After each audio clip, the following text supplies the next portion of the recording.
icyabitumye twarakibonye ntimuze muvuge ngo nubukene bwagitumye naba amashetani yakoreyemo babitumye. Ayo mashetani yavugiwe mu gikorane cy'iminsi 3 cariko kibera muri komine Nyabihanga y'intara ya Mwaro, ariko ntihagira abavyihendako sayo bariko barasengera batutumura ngo yirukanwe, ahubwo nayakorera mu bakorana n'umukuru w'igihugu, ari naco gituma atantambwe n'imwe ari karatera mw'iterambere. Ko kubona hatera igihe hakaboneka umuntu ashobora kuvuga ngo ntimuzane igitoro i Burundi hagira habe kudeta,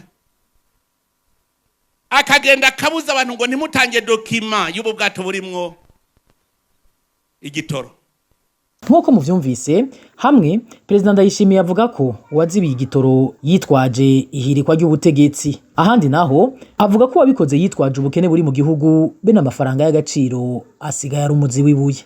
Umurundi akandika ikete ati naho muzari ico gitoro Uburundi ntibushoboye kukiriha buzoriha, ugasanga n'indongozi abivuze. Ukabona umuntu bwato batanguye kuvoma mw'igitoro akandika ikete ati kura kubwo bwato i Burundi no. Byarabaye kandi naramuhariye. Aha, ikibazo umuntu yibaza ni nimba uyo mutegetsi avugwa ari umwe akorerwamo n'amadayimoni menshi canke ko woba ari umugwi w'abategetsi bakora uko bashoboye ngo batobere leta Evariste Ndayishimiye. Ico bikoze yarabababariye, abandi bababariwe n'abanyonozi bagisibije mu kunyuruza amatungo ya leta be no mu kwaka ibiturira izuba riva, nkuko Evariste Ndayishimiye yabishikirije ngo nabo boryama bagasinzira kuko atarota yitandukanya nabo gushika akorewe mu ngata. Ndazi ko hari habahawe ibiturire ngo nkunde ndabirukane bakonona ngo ndabirukane kugira ngo nce sigara ndumwe ngo nce mburu wo dukorana. Nagira ndababwire mukora neza mukora nabi tuzojana.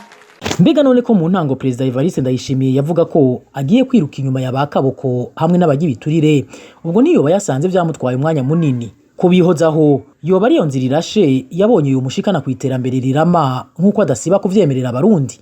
Ico bikoze indoto ziwe naho atawurota kanuye avuga ko azozishitsa imbere y'ikiringo yari yihaye. Ndababwiye ko Burundi buzoshika neza kuri ryamona kazoza, kandi ntituzoenda mu 2060 muhinduka mudahinduka ntaho ndabafise ndabashira kuko ndazi ko nabazoza arico kimwe maze kurobanura gihe kingana iki.